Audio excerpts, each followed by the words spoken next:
was the 2020, the 200th anniversary delayed by two years, 3 years maybe, because of the COVID epidemic. So this is WPT grave, which has been restored. It's had a recent history of restoration and changes in the last 7 years or so. So I think in 2016 or 17, the family got a grant to do some structural work at the back of the grave there to solidify the vault, which is supporting this grave. Realised actually serves as a really vital part. There's 7 people buried under this concrete. Presumably they're in caskets. Maybe they're wrapped up in shrouds. I don't know, but I would think it's at least as tall that most people could stand up in it. So it's actually access. So if someone wants to be buried here, that vault would be disassembled and slid in. I don't think there's a reservation system. Was made in preparation for the 200th anniversary. COVID hit. The plaque was made, and it was actually there was no formal ceremony, and it was actually put in place by people who worked around in the graves and were looking after it. So, but that basically summarises all the plaques and verdicts. To Henry Powell's plaque, 62 lead letters on here were replaced. And that was the biggest chunk of the dollar expenditure. I think each letter's worth about $30, and it involves getting lead, taking out what's there, then hammering back in lead to fit the recession of it.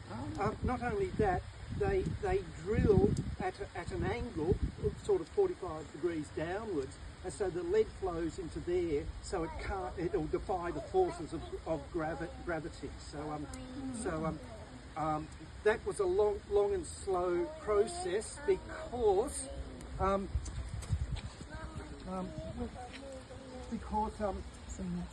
they couldn't risk taking the marble backing off. It would potentially cause damage.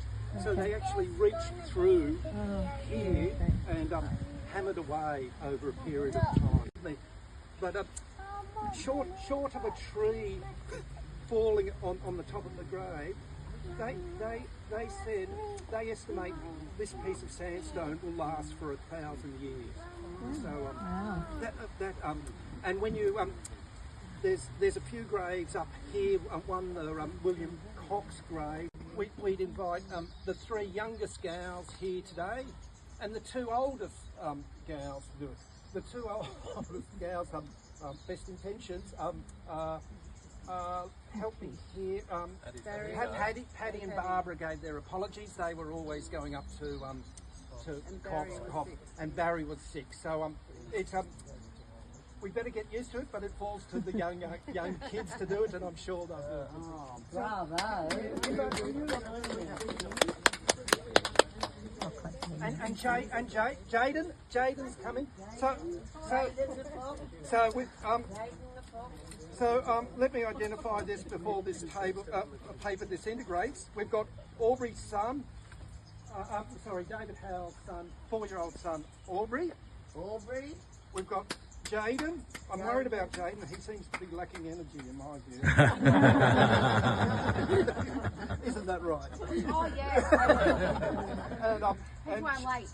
And Sinead, the 7-year-old daughter of So, when Barry was going to be here, I sort of I don't know, maybe it's my mind. My mother was a mathematics teacher, so and she said numbers never lie. Anyway, if you add up the age of these 3 plus Barry and divide by 4, the average age of the people laying the wreath is 27 years, and that seems a completely stupid metric. but anyway, that's just me. So fundamentally, it wouldn't have attracted the attention and participation short of Stephen's book, From Distress to Deliverance. It was an absolutely brilliant piece of academic, or not academic, historical research about a really, really interesting and inspiring person, WPT.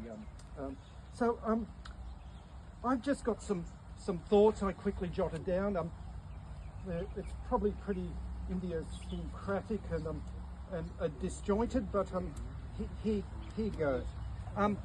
I think for me, WP, what I know, and other people may have different frames of reference, of the philosophy of the Stoics. So no one ever can control what happens to you in life, but you as an individual are solely responsible for how you interpret that and how you respond to it. And I think given WPT's early beginnings, were so grim and dark, and yet I think he must have had a mental attitude to say, hey, this is my lot in life, I'm going to try and take the best advantage of it. And I just think that's a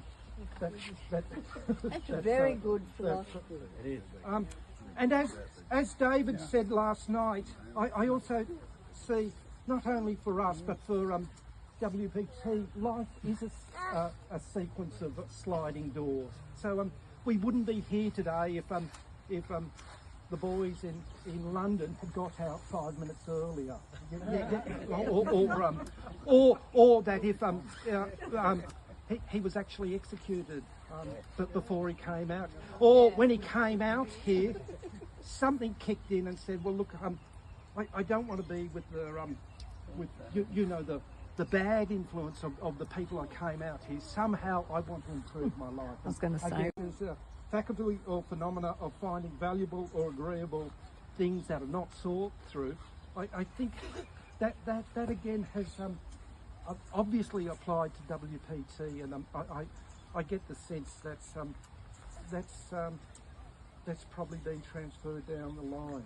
Basically, good things happen to good people, and I saw evidence of that. So the story of WPT life, as told in Stephen's book, for me actually echoed the story and the growth and the maturity of Australia as a whole.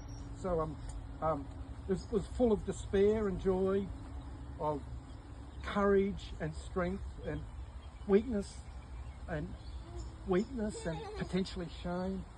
It was a story of darkness and light, and of exclusion and acceptance. Those who have gone before us. And through absolutely no skill of anyone here, we've been the beneficiaries of what's called the ovarian lottery. We for whatever, have happened to be born at a fantastic time in history, and in either born or have come to a place which is the envy of the world.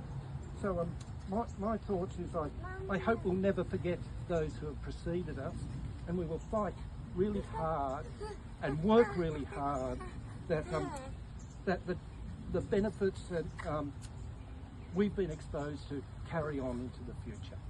well done. So, in conclusion, I just think, given all of that, it's probably worth just a moment's silence for each to reflect on